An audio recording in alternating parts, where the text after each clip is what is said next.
नमस्कार। मौनी अमावस्या मंगलवार 1 फरवरी को है और इस अमावस्या को दान पुण्य की अवधारणा से जाना जाता है।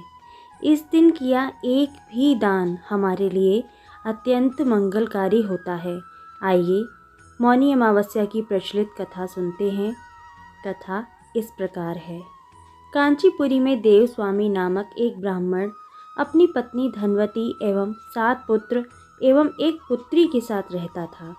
उसकी पुत्री का नाम गुणवती था। ब्राह्मण ने 7 पुत्रों का विवाह करके बेटी के लिए वर खोजने अपने सबसे बड़े पुत्र को भेजा। उसी दौरान किसी पंडित ने पुत्री की जन्म कुंडली देखी और ऐसी बात बताई जिसे जान सभी चकित रह गए।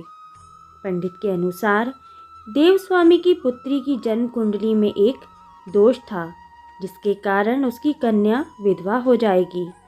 इस दोष का हल निकालने का जब प्रश्न आया, तब उन पंडित जी ने बताया कि सोमा का पूजन करने से उसका वैधव्य दोष दूर होगा।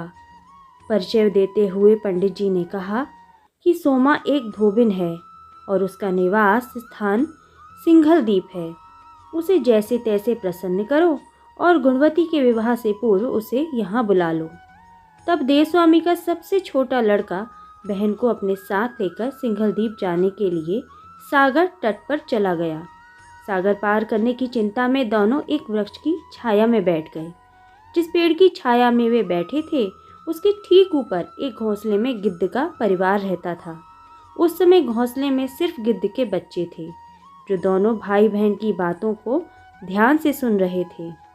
शाम होने पर जब उन बच्चों की माँ वापस लौटी तो उन्होंने भोजन नहीं किया। वे माँ से बोले, नीचे 2 प्राणी सुबह से भूखे प्यासे बैठे हैं। जब तक वे कुछ नहीं खा लेते, तब तक हम भी कुछ नहीं खाएंगे।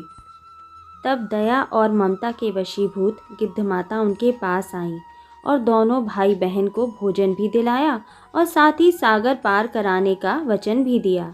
गिद्ध माँ की मदद से दोनों भाई बहन अगले दिन सिंघलदीप की सीमा के पास पहुँचा दिए गए। वहाँ उन्हें सोमा का घर भी मिल गया, लेकिन उसे प्रसन्न करने हेतु दोनों भाई बहन ने छिपकर ही कुछ योजना बनाई। वे दोनों नित्य प्रातः उठकर सोमा के घर झाड़ कर लीप देते थे। एक दिन सोमा ने अपनी बहुओं से पूछा कि हमारे घर आकर कौन बुहारता है, कौन लीपता पोतता है।